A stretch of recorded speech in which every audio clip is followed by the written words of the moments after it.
Bonjour à toutes et à tous et bienvenue dans cette 10e causerie de l'économie avec Philippe Narassiguin que nous retrouvons avec beaucoup de plaisir pour aborder cette nouvelle saison, si je puis dire, de la question de la géopolitique du vaccin à l'aune de l'approche économique. Bonjour Philippe Narassiguin.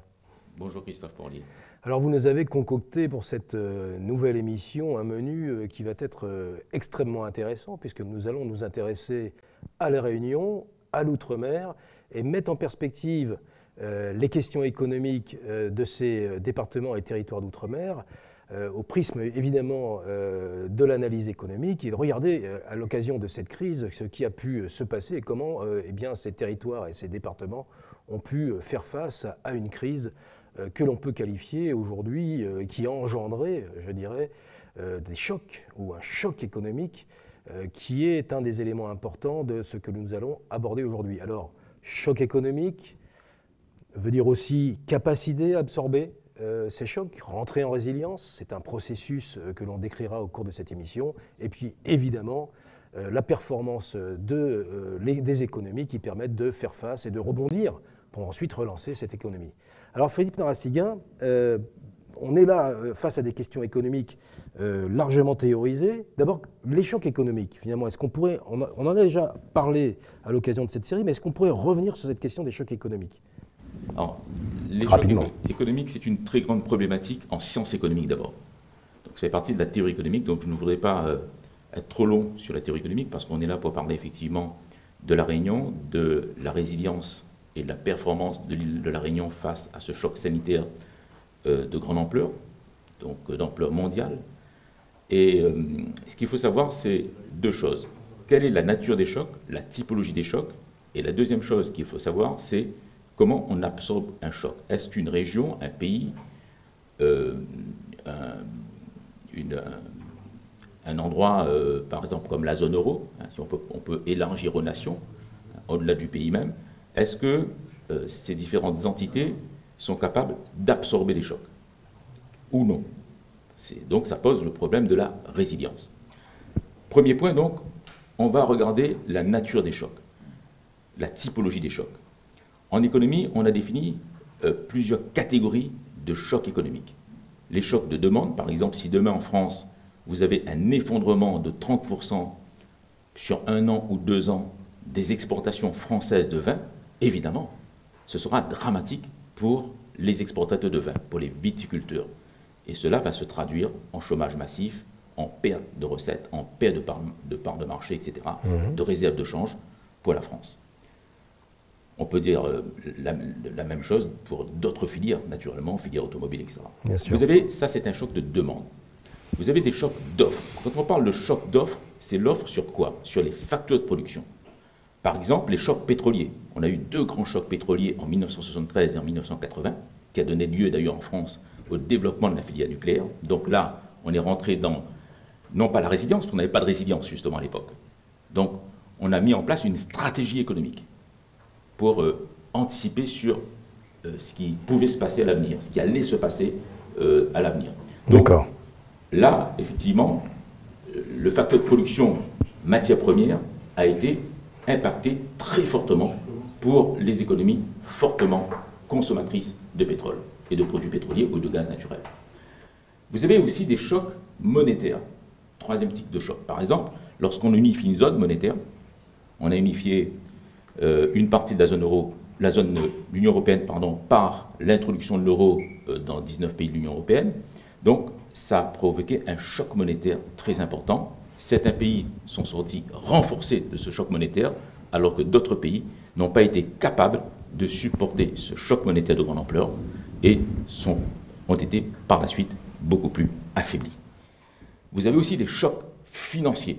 Par exemple que tout le monde connaît d'un choc financier, c'est le choc bancaire. C'est une crise bancaire violente qui est arrivée en 2007 et qui a provoqué des dégâts dans une partie de l'économie mondiale, notamment aux États-Unis et dans les pays de l'Union européenne. Donc vous voyez que la problématique des chocs est très importante sur le plan de la théorie économique. Et les économistes vont plus loin, c'est le traitement des chocs. Par exemple, s'il n'y avait pas eu les banques centrales, nous en Europe on a la Banque Centrale Européenne, ben, on n'aurait pas pu traiter un choc de grande ampleur comme cela a été le cas en 2007. Si on se réfère par exemple à la grande crise de 29, tout le monde connaît la grande crise de 29, il n'y avait pas les institutions financières capables d'absorber les chocs. Et donc, entre-temps, les économistes ont mis en place des outils à travers l'approche théorique pour pouvoir gérer ce type de choc. Alors, donc aujourd'hui, le traitement des chocs. Le traitement des chocs, aujourd'hui, on a une connaissance de la façon de répondre, en connaissant la nature d'un choc, on va être capable de mettre en œuvre, mais ça se prépare malgré tout. J'imagine que dans les organisations, dans les institutions, dans les États, il faut anticiper aujourd'hui à la lumière de la connaissance pour rentrer en résilience. Alors, comment est-ce qu'on pourrait définir cette notion de résilience en économie? La résilience, c'est la capacité justement à absorber le choc. Si vous n'avez pas mis en place les filières nécessaires, les structures nécessaires, les institutions nécessaires, par exemple, on prenait l'exemple des banques centrales qui ont beaucoup appris en 50 ans. Si on n'a pas mis en œuvre tous ces mécanismes, à ce moment-là, on s'effondre. Prenons l'exemple, on est dans l'émission qui s'appelle Géopolitique du vaccin. Prenons l'exemple de la géopolitique du vaccin. On n'a pas eu de filière d'approvisionnement en Europe, dans la zone euro et en Europe en général. Donc on dépendait de l'étranger, en l'occurrence des États-Unis, qui ont eu le marché européen à travers le vaccin à eux. Les autres vaccins n'ayant pas pu pénétrer le marché européen. Bon, ça c'est un autre problème. Mais on a parlé dans une émission précédente de la supply chain. D'accord? Donc les États, certains États, depuis très longtemps, les États les plus qui font des stratégies économiques, ont mis en place ces chaînes d'approvisionnement, ces processus qui permettent justement de résister à des chocs, des filières d'approvisionnement qui partent très loin en amont jusqu'à la production du vaccin lui-même. Il faut savoir que, par exemple, pour faire un vaccin, il faut 400 ingrédients. Même si on donnait la possibilité, d'ailleurs, j'entends ça sur les médias, j'entendais ça très souvent sur les médias en France, au pays de produire le vaccin, même si on leur donne le brevet, c'est impossible. Dans la mesure où ça prend 10 ans pour construire, minimum, une filière d'approvisionnement complète et pour arriver jusqu'au bout, pour arriver jusqu'au vaccin lui-même, avec tous les ingrédients. Et donc, ces ingrédients sont des matières premières. Donc, vous voyez que là, concrètement, il y a eu un choc, on n'a pas résisté à ce choc-là. Donc, conséquence, on a importé massivement du vaccin. Donc, il faut être capable, d'une part, d'atténuer les impacts de ces chocs, et puis aussi, ces économies doivent être en résilience, doivent être rapides, doivent pouvoir avoir une réponse rapide pour relancer l'économie le plus rapidement possible, après avoir eu l'impact du choc. Alors, il y a plusieurs cas de figure. Mais par exemple, si on prend le cas du vaccin, il y a des pays qui sont sortis renforcés, dans la mesure où les États-Unis ont été exportateurs, au moins, peut-être pas sur le plan mondial, mais au moins sur le plan européen. Et un peu plus, mais surtout sur le plan européen. Donc il y a des pays même qui, justement, ayant mis en place les filières, là on parle de filières d'approvisionnement, on pourrait parler d'institutions aussi, cas des chocs financiers ou monétaires, les pays qui ont les instruments, qui ont les filières économiques, on peut parler d'autres filières économiques, mais revenons au vaccin, à ce moment-là, ces pays sortent gagnants des chocs. Donc il ne faut jamais oublier que... Il y a deux aspects. Au-delà de la résilience, il y a aussi il y a trois aspects. Il y a le pays qui s'effondre, ou la zone qui s'effondre. Nous, déficit total. Donc automatiquement, nos économies ont été lourdement impactées. On l'a vu dans les contractions de produits intérieurs bruts. Deuxième type de pays, deuxième catégorie des pays qui arrivent à s'en sortir, parce qu'il y a la mise en place d'un certain nombre de mécanismes qui jouent, et puis ils ont été beaucoup plus raisonnables. Ils ont mis en place des filières d'approvisionnement, ils ont mis en place une économie plus solide aussi, les pays, notamment les pays fortement exportateurs comme l'Allemagne. Et puis vous avez des pays qui, troisième cas de figure, qui sont même renforcés. Donc trois cas de figure face au choc. Et donc trois aspects de la résilience ou de la non-résilience. D'accord. Est-ce que ça peut se mesurer? Est-ce qu'il y a des critères pour évaluer la capacité d'un pays à rentrer en résilience en cas de choc? Bien sûr. Bien sûr. On peut faire des calculs, les économistes les ont fait, malheureusement, ce n'est pas lu chez nous, il n'y a pas de stratégie économique qui est mise en œuvre en France. Dans d'autres pays, les économistes font de la stratégie économique qui est appliquée par les gouvernements. On le voit, on voit les différences de performance entre les États. C'est comme ça qu'on peut voir les différences de performance. nous, on manque d'accompagnement lorsqu'un gouvernement est élu, un accompagnement d'économistes qui ont, depuis 5 ans, 6 ans, 7 ans, 10 ans, travaillé sur les grands sujets, notamment sur les chocs. D'accord. Alors, donc les critères de résilience, critères de performance sont des choses qui sont très liées. On peut dire qu'on a là les deux faces d'une même problématique. Il y a le choc, l'absorption du choc, la résilience, donc les 3 aspects de la résilience, et puis on va voir si le pays a été performant ou pas performant. Performant dans sa capacité à rebondir par rapport à sa sortie de résilience, voilà, si je puis dire, dans le choc. Voilà. Très bien. Alors nous allons maintenant rentrer, puisque nous allons bien évidemment essayer d'éclairer à la lumière d'une analyse. La Réunion aujourd'hui, c'est un sujet important évidemment, puisque cette émission est produite à l'Université de La Réunion, donc on va s'intéresser à l'économie réunionnaise et dans un premier temps, nous allons parler du poids de la Réunion dans l'outre-mer, Philippe Narassiguin. Oui, alors, la Réunion a été, je dis, 2 choses qu'on ne connaît pas et qu'on connaît encore moins au niveau national. Elle a été à la fois résiliente et performante. Bonne nouvelle. Très bonne nouvelle. Et on va voir pourquoi, on va décliner les causes à la fois de cette résilience et aussi des critères de performance qu'on va montrer. Donc, j'ai conçu plusieurs fiches. La première, c'est d'abord d'éclairer le téléspectateur sur le poids de la Réunion dans l'ensemble de l'outre-mer. Ce sont des chiffres que l'on ne dit jamais dans les médias, y compris, je crois, à La Réunion, on n'a pas travaillé, j'ai jamais vu d'émission là-dessus à la télévision, sur le poids de la Réunion dans l'outre-mer. Il y a 2 catégories, bien sûr, les départements d'outre-mer, dont nous faisons partie, et puis les départements et territoires d'outre-mer. Et ce que vous voyez là, c'est que le chiffre, les 2 indicateurs qui sont généralement ignorés, c'est que la Réunion pèse près de 80%, 77% de l'ensemble des DOM. Le poids économique de la Réunion représente près de 80% de l'économie des DOM et plus de 50% de l'ensemble des économies des départements et des territoires d'outre-mer. Comment on arrive à ce chiffre? On arrive à ce chiffre tout simplement en ayant référence, en retenant le critère de produit intérieur brut. Effectivement, si vous prenez le produit intérieur brut de la Réunion pour l'année 2020, donc vraiment fin de l'année 2020, donc on était 1 an quand même, on avait déjà quasiment 1 an de crise. Regardez le PIB de la Réunion, 19,66 milliards d'euros. Si on totalise le PIB de la Guadeloupe, 9,5 milliards, Martinique, 9,1 milliards, Guyane, 4,3 milliards, Mayotte, 2,45 milliards, Saint-Pierre-et-Miquelon, 0,24 milliards d'euros. On arrive donc au poids suivant, PIB de la Réunion divisé par le PIB de l'ensemble des départements d'outre-mer, 19,66 divisé par 25,59, ce qui fait près de 77%. Pas loin de 77% du PIB. De poids économique. Donc la Réunion a un poids économique extrêmement important par rapport à l'ensemble des départements d'outre-mer. Et ça, c'est un chiffre que souvent on ne le connaît pas. Et c'est justement un des indicateurs de la résilience de la Réunion. Parce que lorsqu'on parle de PIB, c'est déjà un bon indicateur. Mais ça veut dire quoi? Ça veut dire que les secteurs d'activité, les filières sont solides.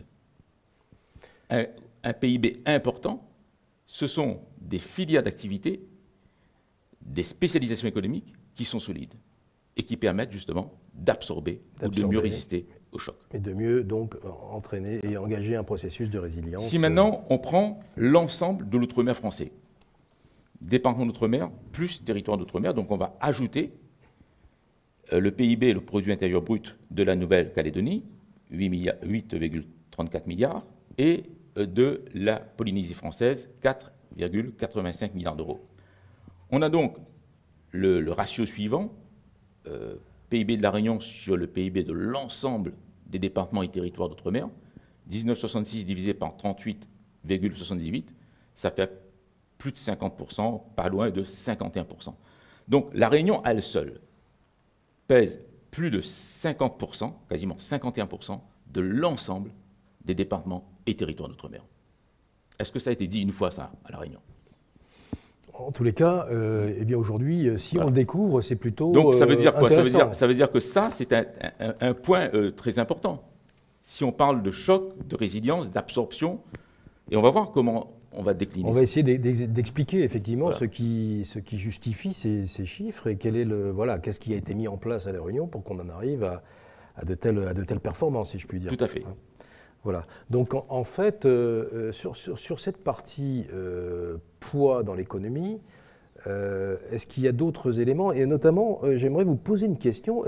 Juste avant que vous peut-être vous posiez la question, on va terminer là-dessus. Oui. C'est que, par exemple, quand on parle d'absorption de choc, la Réunion, justement, a augmenté sa production d'élevage et agricole pour certains produits, pas dans toutes les filières, toutes les filières. Ça a été inégal, mais par contre, on a vu que la filière E, c'est plus 17,2%, volaille plus 5%, la filière légumes frais, etc., racines, tubercules, en 2020, je parle, plus 3,3%, baisse effectivement l'activité sucrière, mais au total, toute activité confondue, on a juste un chiffre négatif de moins 0,1%, ce qui est vraiment, avec la crise qu'on a connue, c'est vraiment... on a très bien résisté à la crise. Ça veut dire aussi que dans une période de crise aussi importante, et notamment dans le domaine agricole, ou dans le domaine élevage ou production maraîchère, etc., la Réunion est capable de se réorganiser d'un point de vue de sa production pour faire face et nourrir la population, parce que l'enjeu, il est là. Alors c'est ça. Performance d'autant plus importante qu'on a eu à faire face à des ruptures dans les filières d'approvisionnement. Le fret maritime et d'autres aspects dont on a discuté dans un de nos webinaires sur la supply chain notamment. Alors, Philippe Narassiguin, c'est très très important, parce qu'évidemment, quand on parle d'alimentation, nous sommes des êtres humains, nous avons besoin de manger. Mais bon, finalement, on se dit, on est capable de réagir, d'augmenter notre production. Est-ce que vous êtes satisfait des chiffres que vous venez de nous présenter? Est-ce qu'au fond, ça vous satisfait? Non, pas vraiment. Pas vraiment. Non. Alors, l'économiste que vous êtes, pourquoi est-ce que ça ne vous satisfait pas? Alors, il y a deux façons de voir les choses. Où on dit, la Réunion, nous sommes très forts. Nous, les Réunionnais, nous sommes vraiment les champions. 80% quasiment de l'économie de l'ensemble des départements d'outre-mer. Plus de 50%, 51% de l'ensemble de l'outre-mer français, poids économique de la Réunion. Mais si on pourrait se dire on est un champion, les Réunions est un champion économique. Oui, mais moi je ne suis pas satisfait. Non, moi je ne suis pas vraiment satisfait. Je pense que la Réunion aurait dû mieux faire et pu faire beaucoup mieux. Pourquoi? Si on fait un petit calcul, regardez le PIB de la Réunion, produit intérieur brut de la Réunion, 19,66 milliards. Le PIB de l'ensemble des départements d'outre-mer, 25,59. Ça veut dire que la différence est quand même de 5,93 milliards d'euros. Et que si on avait ce supplément de 5,93 milliards d'euros, on aurait fait, nous, tout seuls, 100% du PIB de l'ensemble des DOM. Or, pourquoi on n'a pas atteint ce chiffre? Et là-dessus, il faut être clair. C'était possible d'atteindre ce chiffre si la stratégie économique avait été à la hauteur depuis une trentaine d'années.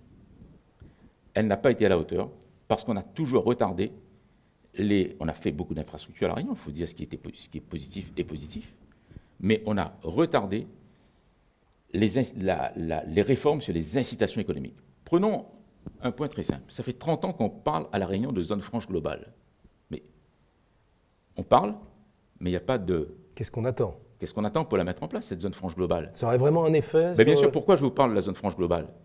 Parce qu'à partir du moment où vous permettez aux entreprises d'avoir évidemment une fiscalité largement favorable, comparable à ce qui se passe dans les pays concurrents, à côté de chez nous, par exemple, vous permettez aux investissements autres que l'investissement domestique, autres que les investissements effectués par les entreprises réunionnaises, de venir entre investissements d'entreprises de France métropolitaine, mais également les investissements directs étrangers. Quelle était notre politique en matière d'investissement direct étranger? Moi, j'attends.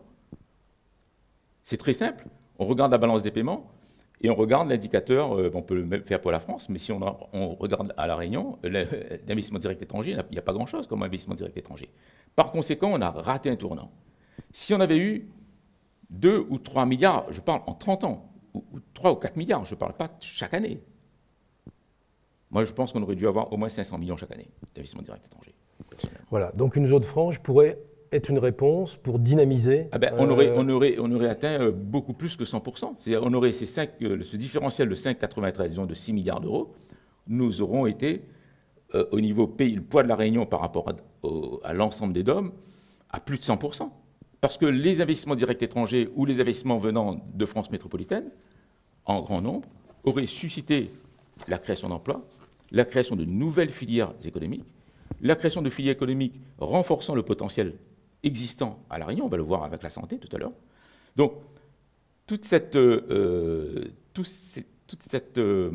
la mise en place de cette zone franche globale aurait évidemment dynamisé l'économie de La Réunion, ce qui n'a pas été le cas. Déjà, moi, je trouve qu'avec un investissement purement domestique, La Réunion est très performante. Bien, alors on va peut-être prendre un exemple aussi sur ça, la résilience, performance, résilience. On a vu que c'était deux aspects très importants. Et donc la filière santé, vous avez identifié par exemple la filière santé comme une filière très dynamique. Oui, alors ça c'est évidemment des choses qu'on ne dit pas généralement parce qu'on ne regarde pas, on ne fait pas de l'analyse économique en France. Et si on prend par exemple les structures hospitalières et médicales à La Réunion seulement, donc on peut parler de véritable résilience sanitaire pour La Réunion. Pourquoi? Regardons dans le détail. Alors, rapidement, La Réunion dispose de plusieurs hôpitaux publics, répartis dans le nord, le sud, avec des centres hospitaliers universitaires, des CHU, et dans l'est aussi, et dans l'ouest, des groupes hospitaliers, des grands groupes hospitaliers de l'ouest et de l'est. Mais aussi un grand nombre d'établissements privés, de cliniques privées. 21 établissements. Donc une offre très diversifiée de soins. Ce qui fait qu'à La Réunion, vous pouvez faire toutes les opérations possibles. On va voir après l'indicateur d'autonomie sanitaire sur La Réunion. Toutes les opérations sont faites aujourd'hui à La Réunion, y compris les plus complexes. Donc il y a un niveau de technicité aussi. Il y a un niveau de technicité très important. Le matériel est là, mais le personnel est là aussi pour l'assurer. Parce qu'il ne faut pas simplement avoir du matériel neuf, mais il y a beaucoup de matériel. Et puis, s'il n'est pas présent dans les hôpitaux publics, il est largement présent dans les cliniques privées. Et un niveau de confort, un niveau de proximité par rapport à la population, parce que plus vous avez des centres répartis dans l'ensemble de l'île, plus les gens peuvent y aller facilement. Un très bon service, généralement. Et donc, ça fait partie justement de la clé dans la gestion d'une crise sanitaire. On aurait pu, par exemple, même dans les hôpitaux, dans les cliniques privées, déployer, s'il y avait eu une tension sanitaire trop forte, des lits de réanimation en supplément. On a cette capacité. On a cette capacité, et donc ça c'est important. À s'adapter, et ça c'est justement la capacité à rentrer en résilience grâce à cette capacité d'adaptation. Voilà. J'en profite, Philippe Narassiguin, pour dire qu'évidemment l'Université de La Réunion a fait le choix au niveau du territoire, et le territoire avec un appui des collectivités, de développer toute cette filière santé. Donc finalement, il y a un lien aussi avec la formation. C'est aussi parce qu'on a créé aussi les conditions pour pouvoir avoir cette dynamisme au niveau de la filière santé. J'ai toujours dit, l'auteur qui m'a le plus marqué, un des auteurs que nous avons largement évoqué dans 2 webinaires quasiment, c'est quand même Gary Becker. Gary Becker. Parce que Gary Becker, c'est quand même le capital humain. C'est-à-dire que vous pouvez très bien avoir des importations de matériel, si vous n'avez pas dans une région donnée, dans un pays donné, tout le capital humain qui va avec, votre matériel, il rouille tout simplement au soleil. Bien sûr, il faut les compétences. Il faut les compétences derrière. Tout à fait. Et donc justement, en matière de... Ce qui est important, parce que là, nous avons vu globalement la carte de soins de La Réunion à travers les hôpitaux publics et les cliniques privées. Mais ce qui est important à voir, c'est aussi la densité. Le nombre de professionnels de santé, toute catégorie, c'est 15 000, un peu plus de 15 000, près de 15 500. Mais quand on regarde la densité pour 100 000 habitants, regardez La Réunion. J'ai pris la comparaison France métropolitaine Réunion pour 100 000 habitants. Pour 100 000 habitants, Réunion, 139 contre 132 médecins généralistes. Donc nous avons en ratio plus de médecins généralistes à La Réunion qu'en France métropolitaine. Médecins spécialistes, nous sommes un peu en retard. 144, 171. Pharmaciens, mais on a de grosses officines à La Réunion, la proximité, vraiment une belle proximité. 84, France métropolitaine, 103. Chirurgien dentiste, on n'est pas très loin, 55, 62. Infirmier, 884, 996. Sage-femme, 206, là on est largement au-dessus, à La Réunion. France, 145.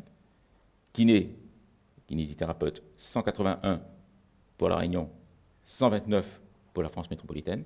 Orthophoniste, Réunion, 57, France métropolitaine, 38. Ça veut dire que, déjà, on a un personnel médical dans les professions libérales dense. Dense, on a Donc une capacité d'accueil très importante. On a des ratios, et dans certains cas, supérieurs à la France métropolitaine. Voilà. Juste une parenthèse, parce qu'effectivement, pour donner quelques chiffres, c'est qu'au 30 août, déjà, on était à près de 54% de la population qui disposait d'un schéma vaccinal complet, donc double dose, et 63,5% entrés dans un processus de vaccination. Donc l'objectif étant d'arriver, moi je pense qu'on arrivera assez rapidement, à 90% de taux de vaccination, sans doute au mois de novembre, fin novembre ou en décembre en tout cas. Alors, on va maintenant passer à l'indicateur, vous parlez de résilience. Résilience de la filière sanitaire. Les indicateurs d'autonomie sanitaire. Donc, je l'ai dit, La Réunion fait l'ensemble des opérations, y compris les plus complexes, dans tous les domaines. D'ailleurs, je crois que le CHU à Saint-Pierre a été primé parmi le classement national des meilleurs CHU. Bon. Donc, parce que 98% de la population donc, sont fait hospitaliser localement. Nombre de lits pour 1000 habitants, très intéressant. Réunion, 5,7 lits pour 1000 habitants. France métropolitaine, 5,9. Et là, on peut dépasser. Si on avait une politique d'attractivité des investissements, soit de France métropolitaine, soit venant de pays étrangers, la Belgique, la Suisse, etc., on pourrait largement dépasser la France métropolitaine. C'est-à-dire que le ratio pourrait être de 6,5, 7. Alors que, vous voyez, on n'est pas très loin, 5,7, 5,9. Il suffit simplement d'avoir une stratégie économique régionale permettant à ces investissements directs étrangers ou investissements métropolitains, alors en ce moment-là, on ne dit pas investissement direct étranger parce que c'est métropolitain, donc de venir à La Réunion. Et c'est important, pourquoi? Parce que les investissements directs étrangers, il faut le savoir ça, là je fais juste un petit point de théorie économique, mais vraiment rapide, c'est que les investissements directs étrangers viennent de plus en plus quand déjà dans le pays, dans la région, il y a une filière qui se développe. Pourquoi? Parce que les entrepreneurs trouvent de la main-d'œuvre, en réalité qualifiée. Plus la filière se développe, et c'est le cas de la santé, qui a une filière La Réunion a su construire une filière solide à travers l'initiative privée, notamment, en dehors des investissements publics qui ont été faits, plus les investissements directs étrangers ou de France métropolitaine viennent. Simplement, il fallait susciter à travers une stratégie économique régionale. Et ça n'a pas été fait. Alors vous me dites, vous m'avez vu déçu tout à l'heure, déçu en disant, est-ce que je suis satisfait des chiffres parce qu'on est le champion de l'outre-mer français? Oui et non. Oui, parce qu'on peut se dire champion, et, oui, et effectivement, les critères le montrent, mais d'un autre côté, il y a un déficit par rapport de PIB. Ce déficit de PIB aurait pu très largement être compensé par l'attractivité territoriale. Parce que lorsqu'on dit investissement direct étranger, on parle de quoi en réalité? On parle d'attractivité territoriale. Et d'attractivité fiscale. Et le rôle de la région, quelle que soit la région de France, la région Réunion comme les autres régions de France, c'est pas seulement de construire des lycées. C'est pas se faire des choses de proximité seulement. Pourquoi on a fait les régions? On n'a pas pensé à un point très important, que l'Allemagne fait d'ailleurs. Le rôle d'un Länder allemand, c'est de la stratégie économique. Bien sûr. Nous, en France, on fait de l'administratif. On ne fait pas de la stratégie économique. Et ça, c'est important. Bien. Alors Philippe, j'espère que vous serez entendu. La résilience économique, on vient de l'aborder avec effectivement la filière santé. On voit qu'elle est très dynamique, la formation, les conditions pour pouvoir effectivement susciter les investissements directs étrangers. Maintenant, on en parlait de performance. Alors la question, la performance, est-ce qu'on peut donner un exemple? Vous souhaitiez effectivement parler du tourisme, critères de performance économique, et notamment autour du tourisme, par exemple. Ça, on va le faire dans une autre émission, mais moi, je préfère là regarder les critères de performance globalement. D'accord. Par rapport aux critères, on va dire, macroéconomiques. Évidemment, là, la résilience se fait dans un choc économique, on l'a bien compris. Oui, on est dans une période très particulière. Voilà. Et justement, notre référence à nous, c'est la France métropolitaine, le niveau national, si on peut dire. Donc les indicateurs nationaux. Si on regarde les indicateurs nationaux, la contraction du PIB Réunion, c'est moins 4,2% en 2020. Niveau national, moins 7,9%.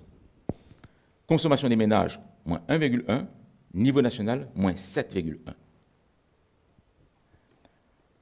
Emploi, création d'emplois salariés, c'est-à-dire qu'on a continué à créer de l'emploi salarié en 2020. Je fais juste une parenthèse pour dire qu'à La Réunion, on a, mis à part le confinement strict national du 16 mars au 11 mai, finalement, on n'a pas eu de confinement à La Réunion, strict. La première période, si on a eu un confinement. La période que tout le monde a subi en France, sur le plan national. Qu'on a subi, mais voilà, qui a permis, voilà, malgré tout... la première période. Sinon, après, ça a été des confinements très partiels, mais avec l'activité économique qui continuait. La seule branche qui a vraiment souffert, c'est par exemple les bars, les restaurants. Bars, restaurants, voilà. Hôtellerie. Hôtellerie un peu, quoique par exemple, en décembre, toute l'année, quasiment ça a bien fonctionné. Après, on a eu par la suite des couvre-feux. Ça a pénalisé l'activité, notamment le soir. Mais on pouvait aller à l'hôtel, tout simplement, avec une autorisation. C'est vrai qu'il y a une nette différence avec la France métropolitaine. Et donc, du coup, il est peut-être plus facile, si on a moins de contraction du PIB, de rebondir, de relancer, grâce à la performance économique, tout à fait, cette activité économique.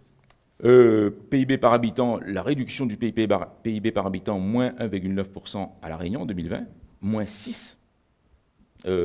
PIB par habitant, moins 6% sur l'ensemble national. Donc, c'est vrai, je l'ai dit tout à l'heure, l'activité économique a été fortement impactée avec une baisse des nuitées hôtelières de 36%, parce que nous, il faut raisonner toujours en termes de nuitées.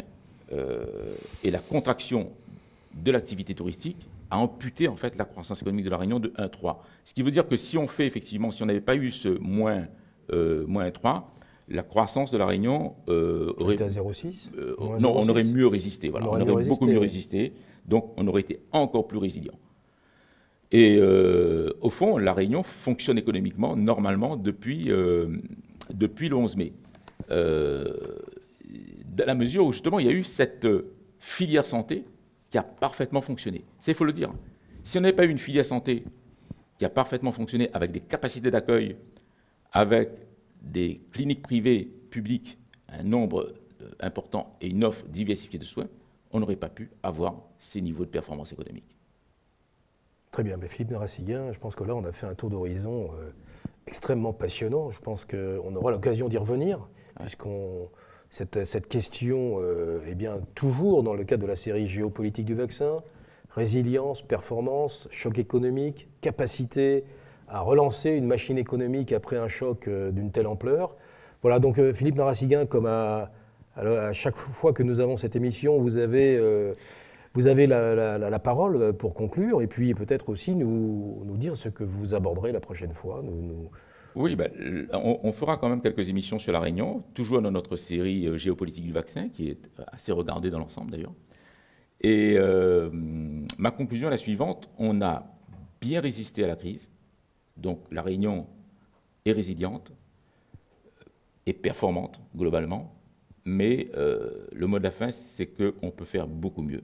Et je crois que faire beaucoup mieux, c'est tout simplement avoir une stratégie économique régionale, avec des économistes qui font des études, mais ces études ne vont pas à la poubelle. Ces études vont dans des décisions concrètes. Zone franche globale, par exemple. Voilà le mot de la fin. Voilà un bon exemple. Merci Philippe Narassiguin. Rendez-vous donc dans 15 jours, toujours à la même heure, le mardi à 15h. Et puis, d'ici là, nous vous informerons du sujet de la prochaine émission. Nous continuerons à évoquer les questions économiques, La Réunion. On est dans une période extrêmement importante. Après ce choc, il faut aussi un éclairage économique. Et puis, peut-être que ça pourra donner aussi des idées pour rentrer en résilience, un peu plus que rentrer en résilience, relancer la machine économique. En tous les cas, merci Philippe Narassiguin, c'était passionnant. Et bonne journée à toutes et à tous et à très bientôt.